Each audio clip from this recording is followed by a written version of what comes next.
All right, so we're going to take a look at the patch notes. So we have Temple of Elemental Evil has been updated. Temple of Elemental Evil has received an update, so now it's CR 54. And basically, to give you the short and skinny on this, there's 7 quests now instead of 2. The first quest has been split into 2 quests, and the second quest has been split into 5 quests. Each temple is its own adventure.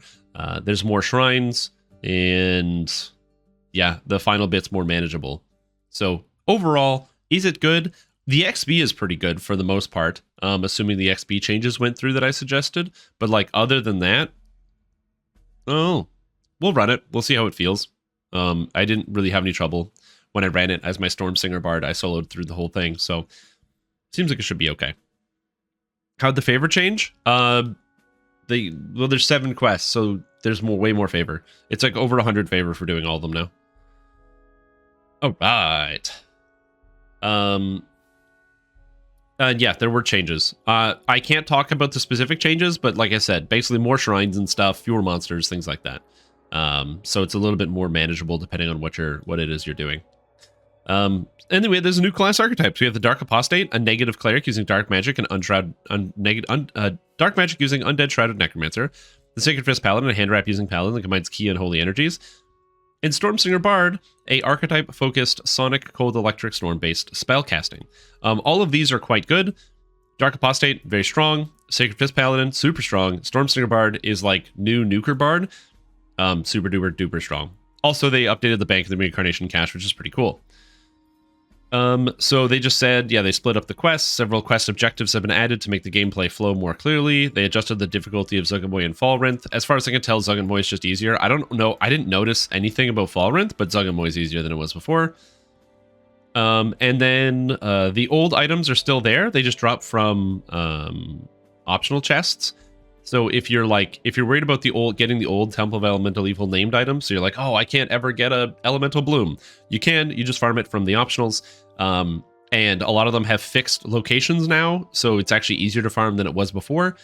Because, for example, in the Fire Temple, you spawn right next to the Fire Dragon, so you can just go farm the Fire Dragon over and over until you get the item that you want.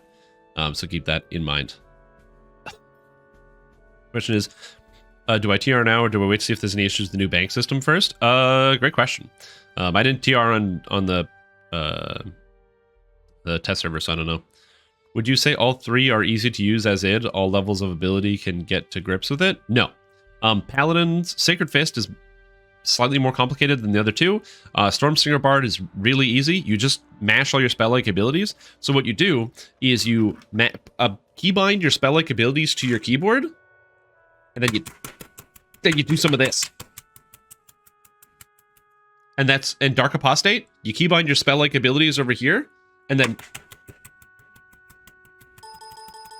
Oh, okay, apparently the game did not like it when I did that. Okay, so archetypes. Archetypes, if you don't know anything about archetypes, what archetypes are, what they do, they are not just a change in an enhancement tree. Archetypes have different feats, spell books, alignment restrictions, all sorts of other stuff. So, for example, they can make Chaotic Paladin as an archetype. They can make Lawful Bard as an archetype, okay? So, it's not just like a specific... Like, they didn't do that here, but it's not just a specific, you can or can't play a character, or like it's just one tree. There's a whole bunch of changes that are coming through here as well. When you create a character level 1, you choose your archetype. When you multi-class into a character, you choose your archetype. But you can't be the multi-class, the base class, and the archetype. You are a cleric or you're a Dark Apostate cleric. You cannot be both at the same time. If you already are one, you can do a epic reincarnation or a lesser reincarnation, and it'll allow you to choose your archetype. If you're an iconic, you have to do an epic or a lesser reincarnation to choose your archetype. You cannot choose it at level 1. So for example, let's just say you want to play as like a Morning Lord, but you want to play as a Dark Apostate, you will have to do a lesser reincarnation to be able to do that. So they also have separate past lives. This is a lot of stuff. They also have separate past lives. The past lives are different than the regular past lives, and they stack, but they still qualify as the base past life for completionist purposes. So what that means is that for completionists, you need a cleric past life. That can be a Dark Apostate cleric past life, or a regular one, and you still qualify for completionists. So you don't lose anything there. You don't have to earn Dark Apostate. In fact, if you don't want to engage with the system, you don't have to. You never have to use it. Don't do it if you don't feel like it, but you can get more past lives with new different stuff. It also says that you'll have your Dark Apostate levels and whatever it is. Does Empower Healing affect negative energy spells like the heal skill? No, Empower Healing doesn't. It does affect harm, but I think that's it. I think that's about it. Okay, so Dark Apostate. So Dark Apostate, instead of Cure Wound spells, they get Inflict Wound spells. They also, the past life is negative amp and negative spell power. And the Dark Apostate tree gives you a negative form, a shrouding form. So you basically get extra constitution and wisdom, and you have concealment and incorporeality that gets higher as you level up. Important note, these are stacking. So you get 25% stacking, concealment, and incorporeality with a 15% incorporeality item and a 25% concealment effect. You're at 50% concealment all the time and 40% incorporeality, which is good even on Reaper 10. So very, very cool here. They also get something called the the Apostate's Curse, which is a weapon damage effect. This character has the Apostate's Curse, which allows them to deal damage when they attack people, which is pretty cool. Also, Mudchuk, welcome back to the stream team for 9 months. Appreciate the support. Hope you're excited for your brand new Twitch baby. Very, very cool. Does it stack with the Pale Master Mantle? No, this is a major form. It is mutually exclusive. You cannot use this in animal form. You cannot use this with the Pale Master form. You cannot use this with the top of the Azamar tree. It is a major form. So we'll see. Any idea on how frequent we'll receive these archetypes? So I don't know how frequently we're going to get them. I personally would like to see an archetype every update. I want to see every single whole numbered update. I want to see a new archetype. Apparently they're much easier to design, so I don't see why we can't get a new archetype every single numbered update. Since especially we got 3 for this one. So that's what I'd like to see. So anyway, they have this like melee damage stuff so they can power up their melee weapon. So you have the option to be melee in this tree, but you also don't have to be. They get the Bane and Prayer spell-like abilities, which might sound weird, as well as a Curse. Where is the Curse? Cursed Words, where you get a Bestow Curse spell-like ability. It might seem weird that they have cursing abilities, but then they have Pray for Mercy. Your prayer-like spells, Bless, Bane, and Prayer, now resonate evil energies, dealing evil damage per cast level to all enemies. This damage is doubled against enemies that are cursed. So if you curse a monster, and then you Prayer and Bane them, it causes them to take damage. Important note, you also get an effect here that Bestow Curse, Doom, and Bane no longer have saving throws, which means that you can instantly Bestow Curse on a monster, like a final boss. They take damage, then you Bane them and Prayer them, you reduce their saving throws and their hit chance by a whole bunch, and you truck them for a bunch of damage. It's also important to note that these spell-like abilities, Prayer and Bane, are actually going to take Maximize and Empower and Intensify, even though they don't do damage, to affect the damage of the extra curse stuff. You also get other stuff, like when you turn, you get extra damage dice and things. This says enhanced turning with undead turn charges, which seems bad. You're not going to really be able to turn undead with this character. Keep that in mind. You don't have access to the good turning things. And then the tier 5 gives you like some cool stuff. They also redid... I don't know why the changes aren't coupled with it, but they also redid the Divine Disciple tree. So note that this tree releases alongside a revamped Divine Disciple. The revamped Divine Disciple is much, much stronger than the old Divine Disciple. You now get more stuff for fewer points. So before, if you wanted like the universal spell power, you'd have to pick the spell power, and then you have to pick the crit, but you wouldn't get all the crit. Now you get all the crit and all the spell power, which is very cool. And the tree has been split into 2 halves. You have a light half and a dark half, basically.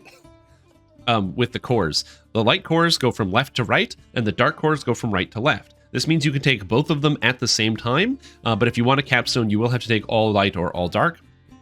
It's kind of cool, and the tree, as I said, is a lot stronger than it was before. Now, not only do you get the spell-like ability for Holy Smite, but also Unholy Blight, Chaos Hammer, and Order's Wrath, and you can get a ability that allows that damage to apply to all monsters no matter what, which increases the power of these abilities. So very, very, very strong. You think new DD tree will affect Sun Cleric? I think that it will, but I think now Sun Cleric is still good, but you might want to go Magic instead, or Fire for even more damage, which is kind of cool. For the archetype, can you still take Cleric past life if you wanted to? If you want a Cleric past life, you have to play as a Cleric. If you want a Dark Apostate past life, you have to play as a Dark Apostate. So you cannot take a Cleric past life as a Dark Apostate. It counts as a Cleric past life, but it's not going to give you the Conjuration DCs. It's going to give you the Dark Apostate, negative spell power, negative amplification.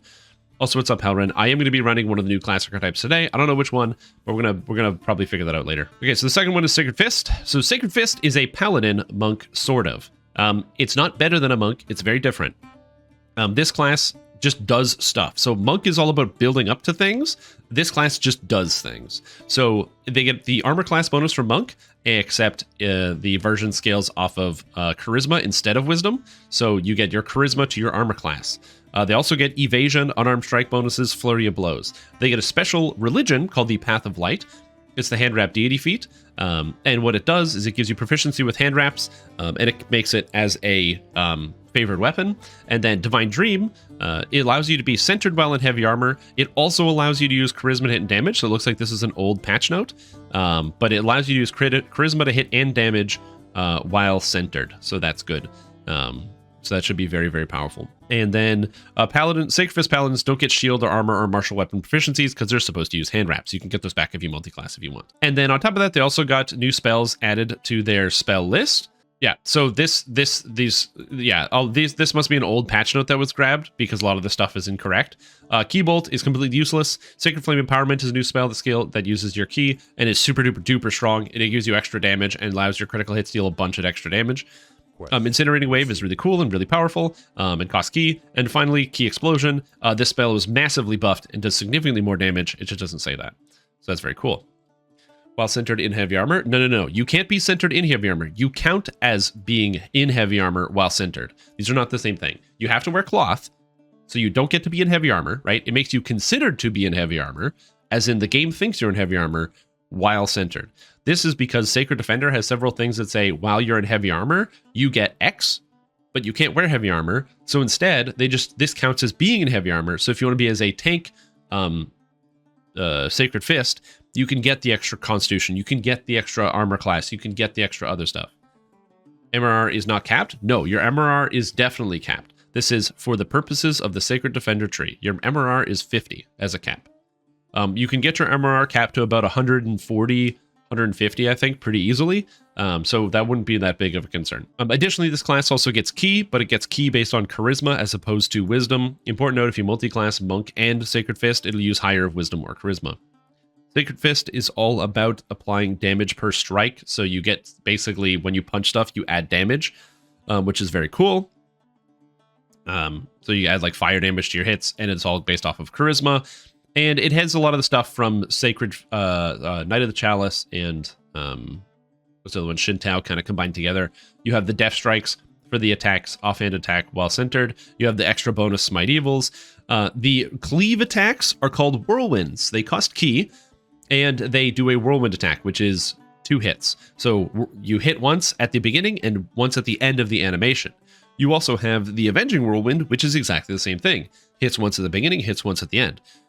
So you still get 2, you instead of getting 2 cleaves, you get 2 whirlwind attacks, which is extremely powerful because you don't have the feats to support it. Although we'll get to that in a minute. You also get Sacred Smite, which is the same as normal. Your Sacred Flame dice upgrade as you go throughout the tree, which is pretty cool. And then tier 5, you get a bunch of good stuff, like Divine Strike, you can Vorpal on demons and all this other nonsense. Also, they get the Radiant Servant tree instead of Vanguard. They can't use shields, obviously. So instead, they get a Radiant Servant, and everything that says cleric level says paladin level instead.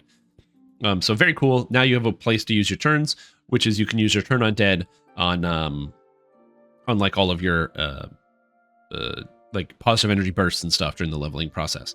So paladins can now be off healers as well if you want by using Radiant Servant. This is going to make Sacred Fist Paladin extremely valuable for Hardcore League. So keep that in mind. And finally, we have Stormsinger Bard. Stormsinger Bard is the easiest to explain. So first, they get magical training for free. You no longer need to take magical training out of the Spellsinger tree. Also, the Stormsinger tree replaces Swashbuckler, so you can't be a Swashbuckler as a Stormsinger, but that's okay. This is a spellcaster, so that's fine. So you don't get Improved Inspire Courage 1 and 2, Soothing Song, and apparently you don't get Ballad Melody Greatness still, which means there's a bunch of stuff that is not going to work in War Chanter. You're probably not spending any points in War Chanter, but still, it's just a thing. You get a bunch of lightning spells added to your spell book, so Shocking Grasp. These are not actually added to your spell book, they're just spells you're allowed to take.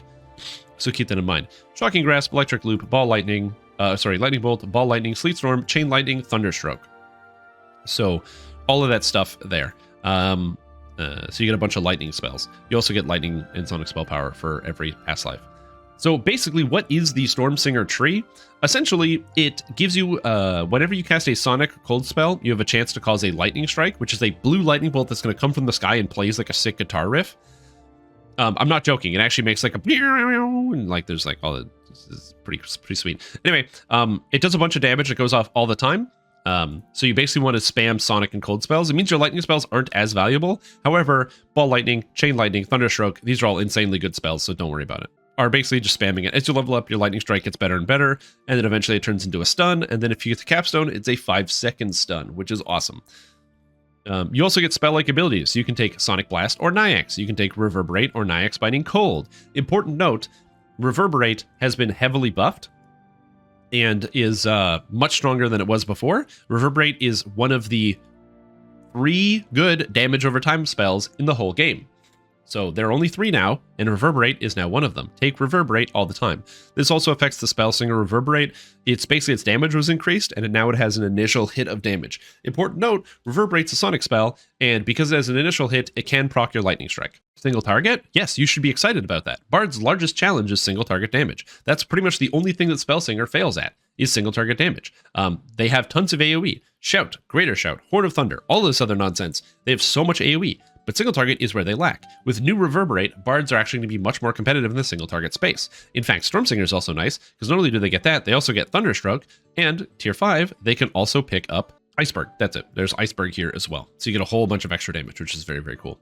But yeah, they also get like crit and other things. They get Snowball Swarm, which is nice. Important note, you can't take these spells in the same tree. So let's just say you take Shout here. You also have Spellsinger. You can't take Shout in Spellsinger as well. So you would take Snowball Swarm here and then Shout in Spellsinger, and you would have your 2 spell-like abilities.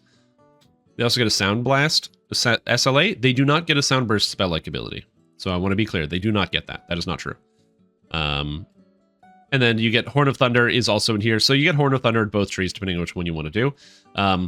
Also, Spellsinger notes. So because they added the multi-selectors here, they did the same thing in Spellsinger. So now Spellsinger can take Sonic Blast or Cure Light Wounds. And Shout, you can take Shout or Cure Light Wounds mass if you want. So you can have a bunch of this stuff. They also get Sound Blast SLA. Spellsinger does not get Sound Burst SLA. It's just to reiterate, they do not get that. That's not true. But yeah, so you get Sonic Blast and Cure Light Wounds. The nice thing about this is it means you can get a Cure Light Wounds spell-like ability at level 1 on Spellsinger and Stormsinger, which means you can basically keep anybody alive forever with this spell-like ability, so keep that in mind. So that's the major stuff. It's very cool. Looking forward to doing it. We'll figure out what we're going to play first. I don't know what, but I'll probably put up a poll to see what you guys think would be the most fun. But yeah, anyway, gameplay changes. Bug fixes. Familiars and Fate Arc Illusionist Falcons remain while you're dead. This is great. I hate dying and then getting resurrected, and I have to turn on Fate Arc Illusionist. That would be, that's, you have to turn on your familiar. And then all of a sudden, you forget to do it so you don't have charisma and damage. That would be annoying. Fate Arc Illusionist familiars no longer fall through the world. Good. Fate Arc Illusionist familiars no longer spawn twice and then one explodes. That happens all the time. Basically a bunch of, like, bird fixes. Single weapon specialty now applies in all situations. Don't know what the problem with it is with that. Destiny Mantle not persist through logout. Sure. The Shadow debuff from Shadow Dancer now probably stacks 1 at a time. Sure. Unyielding is lay on hands, no offense. You're using it based on your charisma score if your constitution is higher. I don't understand this wording here, because if your constitution is higher, it should use that instead of your charisma score. So I don't get this. Yeah, I have no idea what's up with that. War Changer's Ice Edges no longer drops on logout. Sure. Nerve Venom no longer has a DC. This is just a buff for ranged characters, so yay, because it's a bug fix. Sunblade should now respect 2-handed fighting rules, which means you can now play a proper Sunblade character. So any Sunblade, such as like Celestia from the raid Caught in the Web, will now actually follow single weapon fighting and 2-handed fighting rules, which is very cool. Unyielding Sentinel's damage reduction no longer erroneously requires 20 levels. It is now 30 as intended. Yeah, it's just basically you could take it whenever you wanted if you had 30 points spent in the tree. Tabaxi's dex damage now works in animal form, which is a good bug fix. Weapons without an ability score modifier to damage no longer show negative base damage rating. This is a problem basically if you put on a crossbow, it would show a negative number. That's fixed.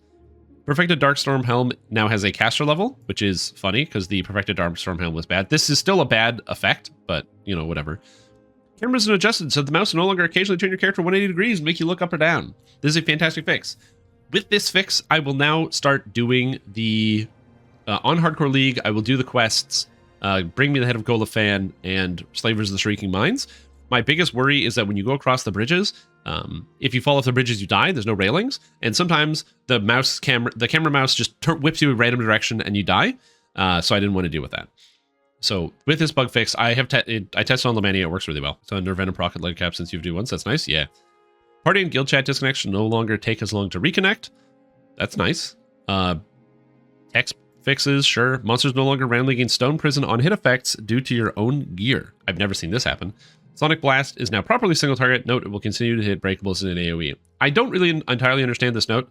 Sonic Blast was very, very overpowered. So a lot of people are worried that, this is going to destroy characters. Important note, if you're playing as a spellcaster bard, right now, you're still fine because Shout is a ton of damage. If you play as a Stormsinger, you don't even notice that you don't have Sonic Blast because of how much AoE damage you get. It's insane. So again, doesn't really matter. If you're playing as a Sorcerer, just use your other AoE spells. You'll be fine. The biggest hit here is Wizard, who just doesn't have as much mana as the other classes, as good AoE spell-like abilities. You're still fine as a wizard, but you'll notice this a little bit more. Sonic Blast is also still going to be useful as a single target spell. I will still be using it on my rotation on my endgame character, because Sonic Blast, once you have Master of Music, brings the maximum cash level up to 26, I think.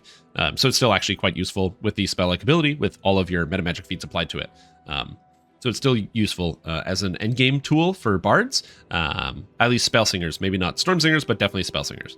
Several dinosaur bone crafting affixes no longer have an erroneous saving throw. Sure, I don't know what this is. Gameplay changes. Great weapon aptitude now allows natural fighting as one of the prerequisites instead of just two-handed fighting. This is for like all the races that get extra strike through. You used to have to take two-handed fighting. Now natural fighting will count since they also get strike through. Kyber Dragon Shards no longer drop, so now they just use Sibri's Dragon Shards, which is good. They're just going to get rid of a resource, which is fine. Yeah, melee till 3 is fine. I don't really care about that. Eldritch Knight dice now works on shields. Great fix. All versions of Abishai set are now profane. Good fix. There are now 3 new gameplay options. Gather trap parts. Default true. While true, disabling traps will gather trap parts. Turn this off to stop gathering trap parts. This is fantastic because I never want to gather trap parts. I don't play trap characters where I craft traps, and neither do you. So this is a good change. Experimental tumble controls. While true, pressing block while moving will cause you to tumble instead of causing you to block. The benefit here is if you're somebody who uses doesn't use block often, you can basically, while walking forward, press shift and your character will dodge like you're there in Dark Souls. I don't know if this was cleaned up to be a little bit smoother, because it's a little clunky when you leave the tumble, but entering the tumble is so fast and simple. So we'll see if this ends up getting any better, but hopefully it gets a little better. Disable full character effect overlays while false. So while true, full characters overlays will be disabled. So basically, no more stone skin, bark skin, gold skin, fire shield, cold, fire shield, hot, and elemental forms. You can now just turn these off in the game options.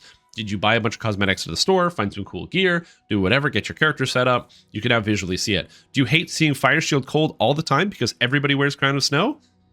It's gone. 2 new spells, True Seeing Mass. You can now cast True Seeing Mass, Cleric Favorite Soul 8, and America Mass. You can now give everybody freedom, Cleric Favorite Soul Druid 7. This is great because the level 7 is kind of weird for Favorite Soul, but Cleric will have extra spots and so will Druid, so this is not bad. It really changes how other people see you? I have no idea. Reaper crafting cost is reduced to 75 fragments, so now it's cheaper and easier to get your Reaper crafting. You can dissolve items at the Reaper NPC without having the Reaper points. So that means that instead of having to lug around all these pieces of Reaper gear, you can now deconstruct them. You just can't spend them until you get to 50 points. Also, they will no longer accept level 1 and 2 items, which is all of your Keep on the Borderlands nonsense that people were farming. Because Keep on the Borderlands, for those that don't know, has a 100% drop rate on named items. So people were running very high Reaper mode, Keep on the Borderlands, and farming out all the chests through Ransack, sometimes getting like botted accounts and stuff, and then all of a sudden they're able to pull in, hundreds of Reaper items a day. So that's been patched out. War Chanter's Ice Edges now scale with spell power. It's still only a D6, but it's now scaling with spell power. So we're there. House J favorite buffs now have a Give Me the Works option, which is cool. So now you can, just like House P. House P buffs last 60 minutes. All you people on hardcore, very cool. Fred can combine dragon shards for you, which is kind of cool. I haven't tried this.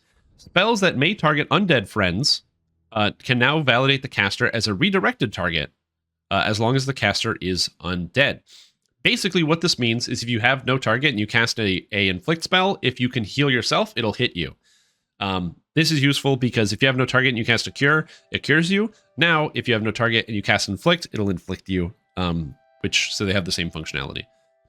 The bless spells, or the spells Bless, Prayer, and Bane all have a 10-second cooldown. This is because they are now damage spells for Dark Apostate. Outside of this, you will never notice these cooldowns, so it's fine. Base attack bonus is now capped at 25.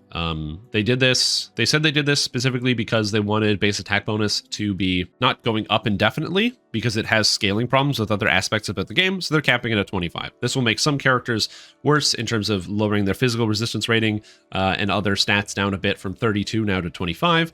But this also means that you don't need to be out there on every character class spamming your tensors and what have you as much as you did before. So, you know, it is what it is. It's a slight nerf, but again, DDO is not hard, so all your characters are going to be fine. Tiefling's Incineration is now 2 and 3% fire crit damage. They didn't tell you what it did before. This used to be 2 and 4% fire crit per ability. So instead of getting 8% fire crit chance, you're not getting 5% crit damage. Massive nerf to Tiefling. Tiefling's still going to be fine because they get the fire bypass. But yeah, massive nerf to Tiefling. If you want to go number one on absolute number one on damage, you're going to be playing as a Dragonborn. If you need the fire bypass, like my fire EK does, you're still going to use that, so it's not a big deal. Soul Trap Shards for spell. They took out the ingredient for that a long time ago, didn't they? Or you just buy like the soul shards or whatever from like a guy. I'm pretty sure that's it. Holy Smite, Order's Wrath, Chaos Hammer, and Holy Blight now deal 1d6 plus 4 damage per cash level. Important note, this looks like a nerf. It's a bug fix. This was doing a d6 plus 8 damage per cash level, which is 8th level spell damage. It was doing it as a 4th level spell. I knew this was broken. You knew this was broken. We all knew this was broken. So we got to play around with it for 18 months and have fun. And just like blow everything up on the landscape. Now it's just going to be a good damage spell. So, you know, it is what it is. It's still very powerful. It's just now a good damage spell instead of the best damage spell. Important note, Holy Smite still demolishes Reapers. So if you're like, oh no, I'm not going to get Reaper mode for free. Yes, you are. Just take Holy Smite. You'll be fine. Completionist is free now. So, you get Completionist for free at level 3, and current characters with Completionist have been given a free feat respec token. I'm going to have to respec a lot of my characters, or my 2 characters that have Completionist to get those free points in. Swords to Plowshares now grants hand wraps a +1 morale bonus. Oh, and that was the other thing. So Completionist is free. What this means now is that people have asked me before, what is more impactful? Heroic Completionist, where you get all the classes, or Racial Completionist? The answer is Heroic Completionist. Heroic Completionist gives you actionable stats for every single past life. Paladin gives you healing amplification. You know, Artificer gives you use magic device and intelligence skills. So these things are actionable and usable right away. And once you get one of each of the classes, you get Completionist added to your character, auto-granted. So you don't have to take a feat or anything. So in my opinion, class Completionist is always what you should do first. Play one of each class. That is the best way to get your character started. Plus, you get to try everything out. Anyway, back to Swords to Plowshares, grants hand wraps +1 morale bonus to critical threat range. This is because when Epic Destinies were updated, Swords to Plowshares started buffing quarterstaffs, and also Knight's Training started buffing Warhammers and the Morning Stars and other stuff even more, because Pulverizer, which was a bludgeoning specific effect in the old Legendary Dreadnought, was removed. Hand wraps got completely forgotten. So a year later, hand wraps get their buff. So congratulations to all the monks out there. Monks just received a massive damage buff. Razor Claw Shifters just received a massive damage buff, and Sacred Fists received a damage buff, which is fun. The Winter Hunt buff for Nature's Warrior Core 5 now grants less stats. Important note, this was, if you're wondering you'll hear people say, this is a nerf to Druid. They're destroying Druid. This only is usable, or at least conveniently, if you happen to have, I think it's 12 racial points. Okay?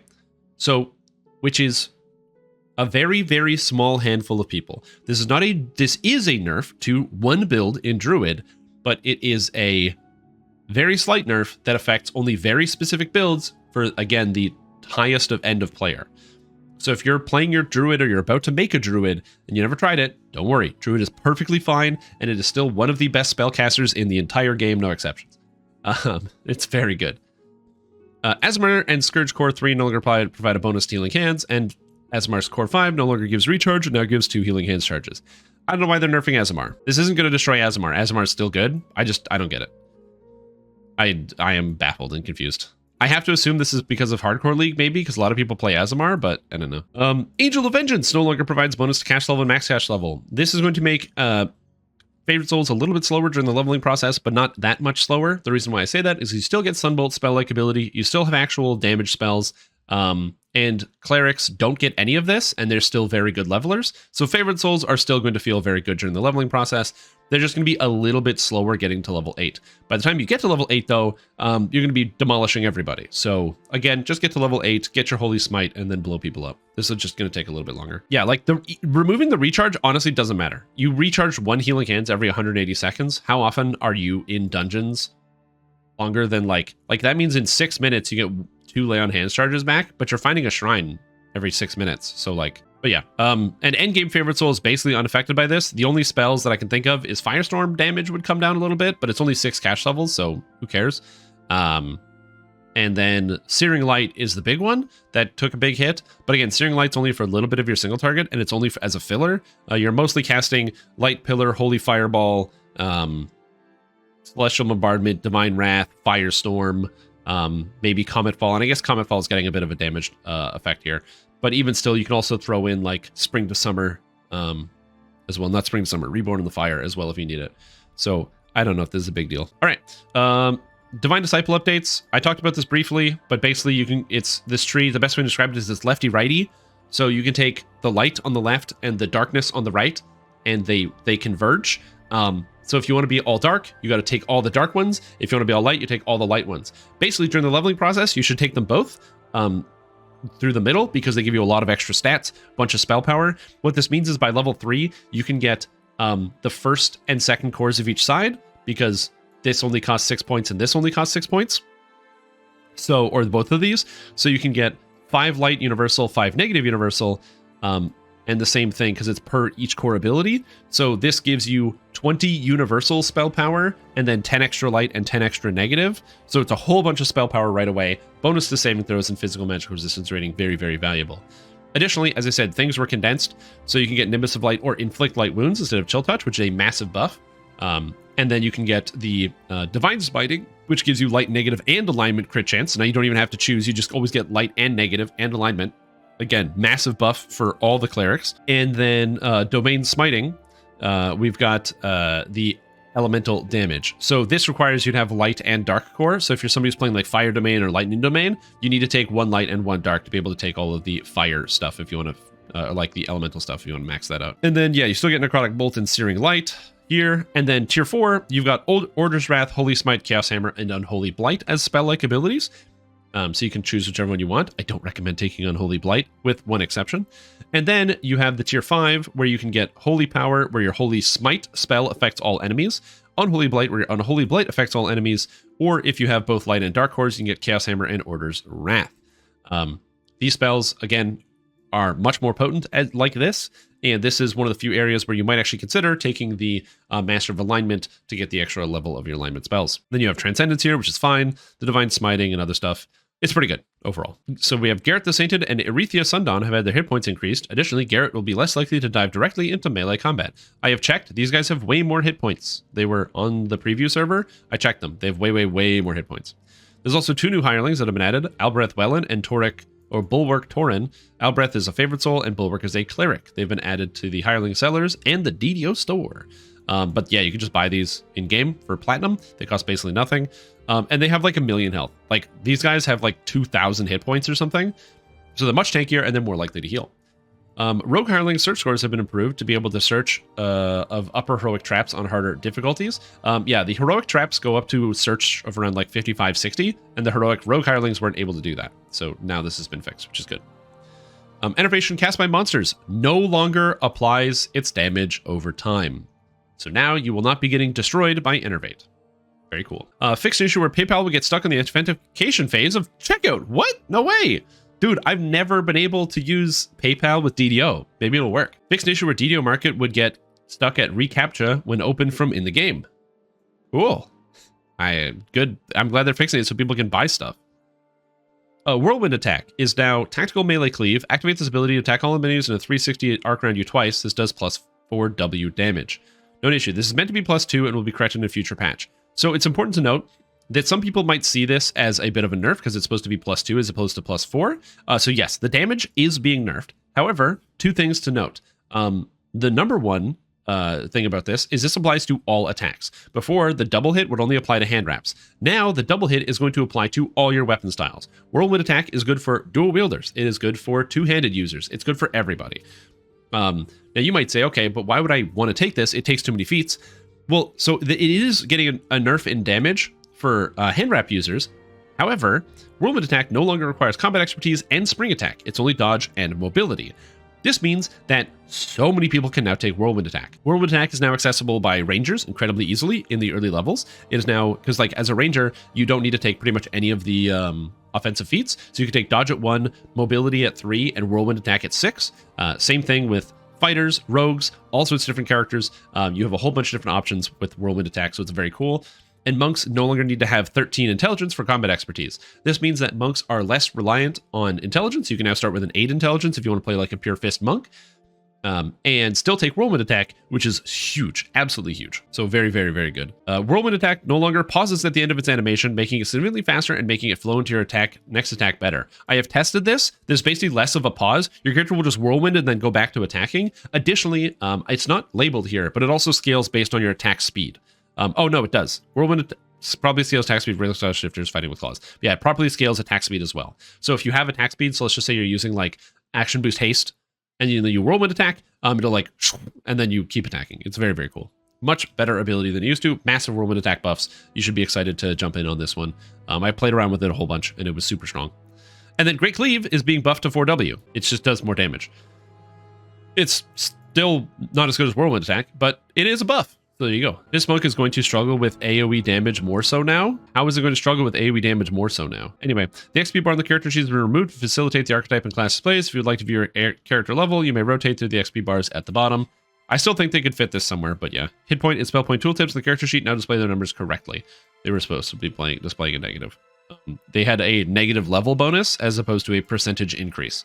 So now they're actually going to properly display their percentage increase bonuses. But yeah, so that's the patch. I'm excited. I'm looking forward to it. I can't wait for the game to come up, but it's not here yet. So we're going to have to wait and see. Archetypes and Archvillains. I don't know what's up with the Archvillain thing. I guess it's because it's Temple of Elemental Evil has villains. Yeah, it was a bug on Razorclaw shifters that it wasn't taking their attack speed. Razorclaw shifter is actually going to be buffed heavily with this patch, so we'll have to be testing it out to see how this feels. I don't know if you would take Cleave on Razorclaw shifter, but we'll see.